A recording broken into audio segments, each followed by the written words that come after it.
Imagine the stone buildings, the old medieval brick, the sounds of birds chirping, and the occasional landscaper. The warm morning sun, which is surprising because we're in Norway.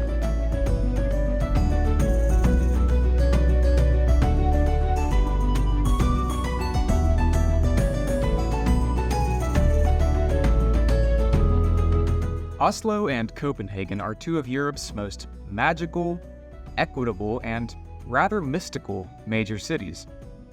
As the capitals of Norway and Denmark, respectively, both cities are densely packed with distinctive cultures, architecture, and cityscapes.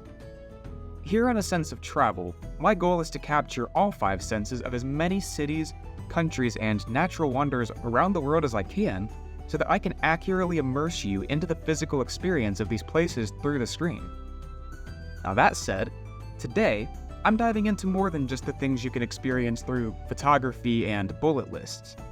How do Oslo and Copenhagen stack up in the way that they smell, the way the air feels, the ambience and the lore that creates the magic of the atmosphere, the sounds that fill your ears in the city streets, and, of course, the tastes that define each experience?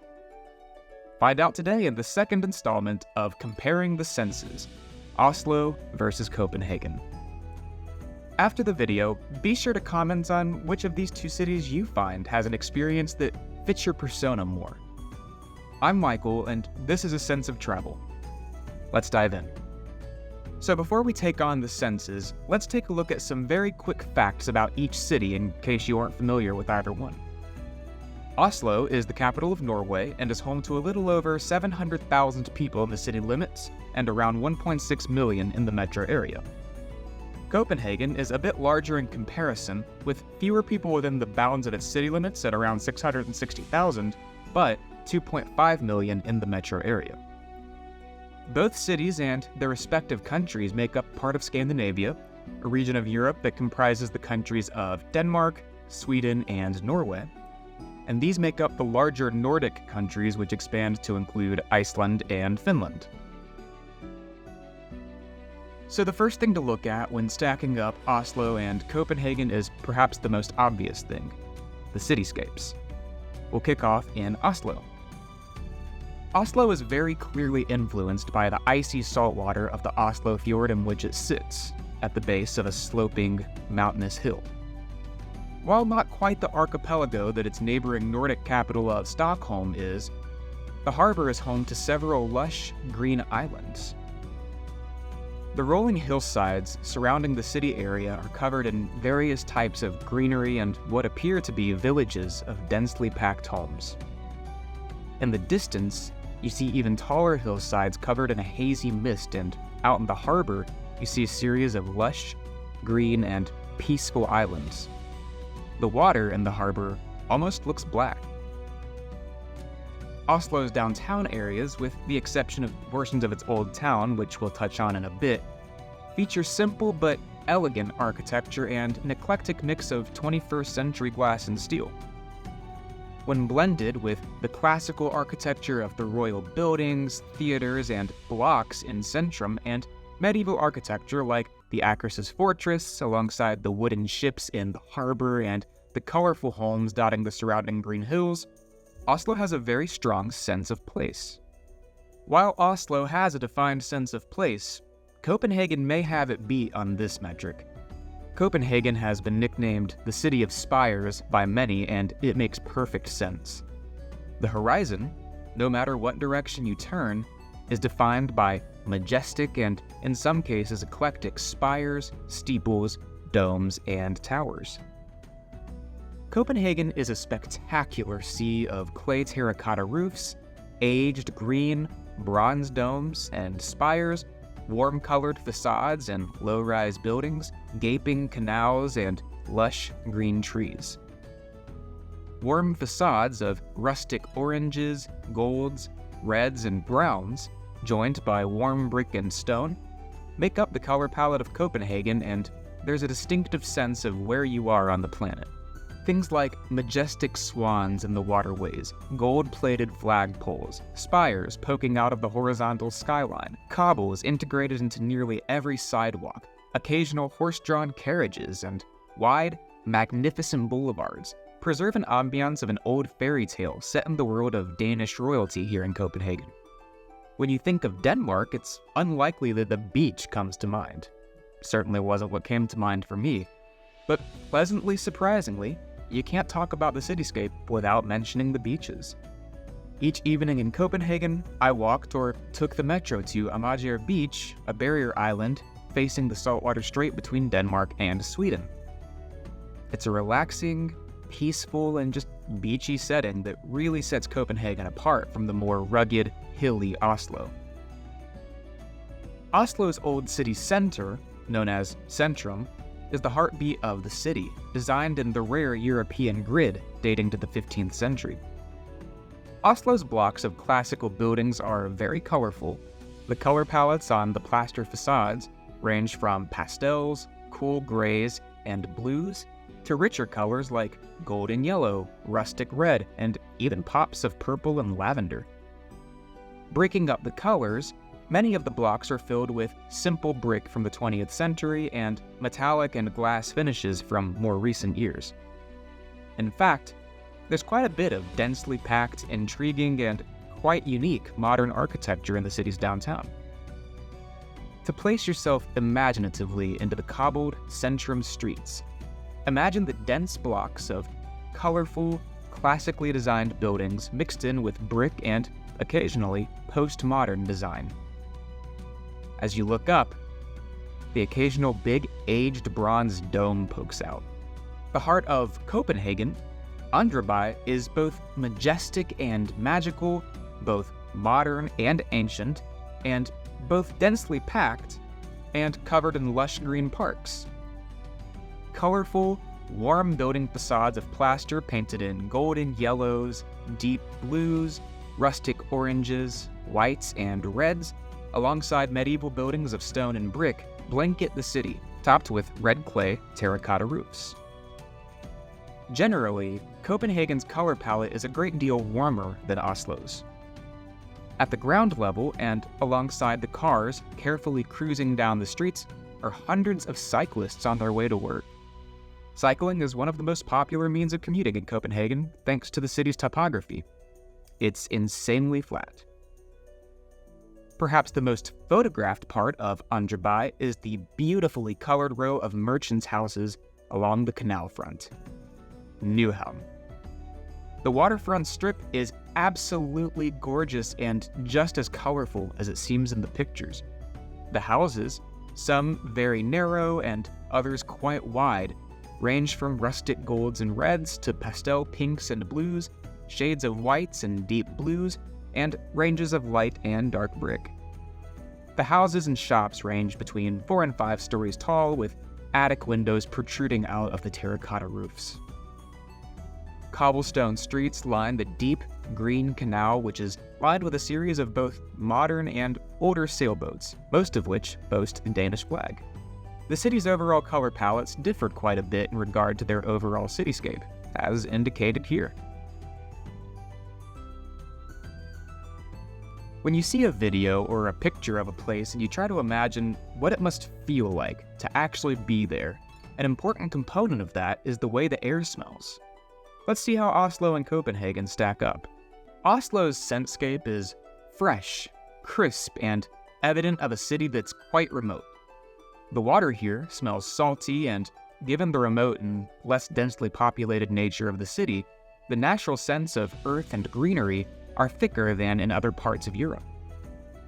Old stave churches, wooden docks, boats, and wooden houses add abundant sense of damp, aged wood into the air.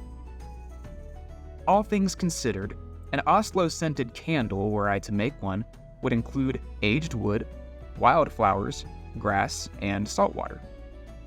Copenhagen's scentscape shares quite a bit with that of Oslo. Salt water from the sea, the aging wood of old timber houses and wooden boats, and fresh grass and earth feel the cool air in Copenhagen as well, but there are a few things that make Copenhagen's aromatic experience quite different than Oslo. For one, the smell of sweet Danish pastries from the countless bakeries is ever present in Copenhagen. Thanks to the long sandy beaches, the scent of beachy sand joins the scent of saltwater.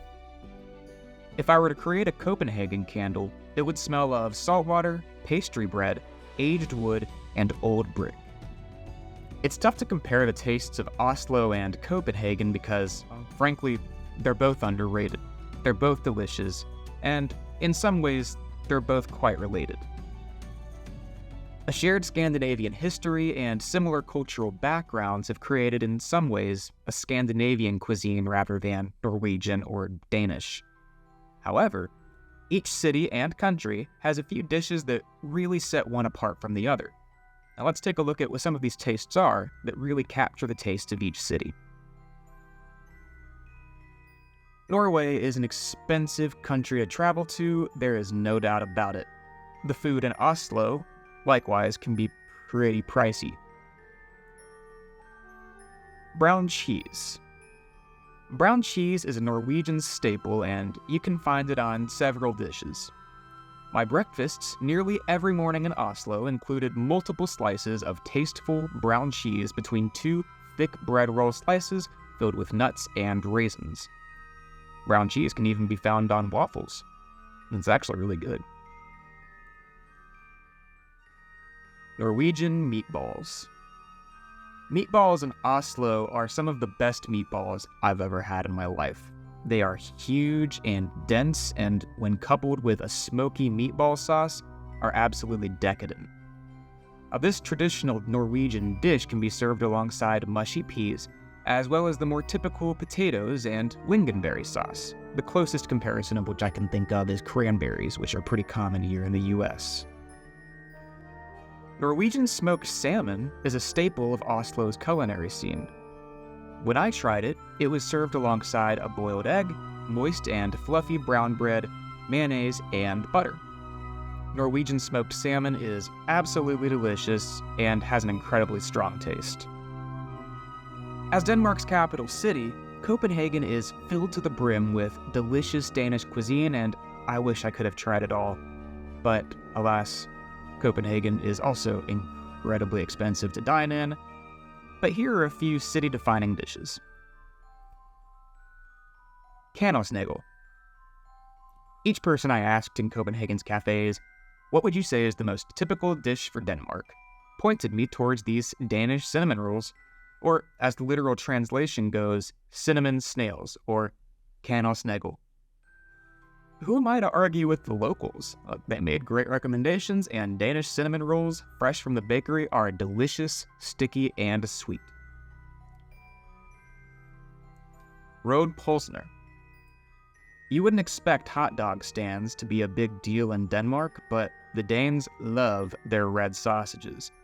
Red on the outside and white on the inside, the sausages have a rather pungent but good taste, and when placed on a hot dog bun, are paired with onions, fried onions, and a sauce reminiscent of ketchup and barbecue. Open sandwiches. Expensive, but delicious and worth it, smørrebrød is a Scandinavian staple and a Danish favorite. This open-faced brown bread sandwich can be covered in multiple things. In my case, I tried one with marinated herring with capers and apple, one with chicken salad, mushrooms, and bacon, and one with potatoes and caramelized cheese. There's no clear winner in the realm of cuisine, as both Norway and Denmark, while having distinctive taste palettes, share quite a bit in terms of their focus on seafood, open bread sandwiches, and very hefty prices. This is also not even close to a comprehensive list of the defining tastes of each city. Oslo isn't necessarily a big city, but that doesn't make the soundscape any less bustling. Cars, while certainly present in town, aren't ubiquitous. The impressively clean streets are instead filled with the sounds of birds chirping, tram lines, and construction noises. Oslo's placement on the deep, icy black waters of the Oslo fjord and harbor leads to a soundscape that's incredibly nautical. Particularly on Oslo's islands and near the edges of the harbor, you'll hear the sounds of crashing waves, birds chirping, seagulls crying, and boat horns. Despite being bigger and far less remote than Oslo, Copenhagen is a remarkably quiet city, outside of the heavily touristed portions, that is to say. If you're anywhere near the Little Mermaid statues or Tivoli Gardens, it's gonna sound like crowds at a festival. As you imagine yourself in the light, pleasant city squares, however, the sounds that fill your ears include light pedestrian chatter, the cry of seabirds, the clanging of street dining cutlery, and occasional street music. On the hour, you'll hear church bells echoing throughout the city. The sounds of cars are rare thanks to Copenhagen's high walkability, rather famous bike network, and modern public transportation system, although the occasional work van will clatter amongst the cobbles. If you're familiar with where Norway is on a map, then you'll know Oslo is one of the northernmost capitals in the world, and it can get pretty cold. Even in the late springtime, days can feel quite misty and chilly, and the icy water in the Oslo fjord can feel freezing year-round. Copenhagen is a good bit further south, and while still a bit brisk and chilly, especially thanks to the winds coming off the sea and rolling right over the incredibly flat landscape, it isn't quite as chilly as Oslo. In fact, Copenhagen can be quite pleasantly warm, and when it is, the city feels like a large, giant outdoor lounge where Danes and tourists alike come out to soak up the sun. So what do I mean when I talk about the comparison of the ambience and the lore of each city? Well, for starters, I'm a strong proponent of the idea that to really capture the spirit and the magic of places around the world, you have to let your imagination roam wild a little bit. After all, urban legends, mythological fairy tales, and dramatized history are a big part of the identity of cities and countries worldwide.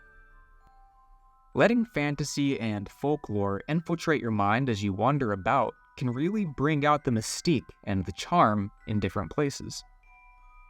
Let's start with Oslo. Norway in general feels like an adventurous fantasy forest. Mystical, rugged, and of course magical.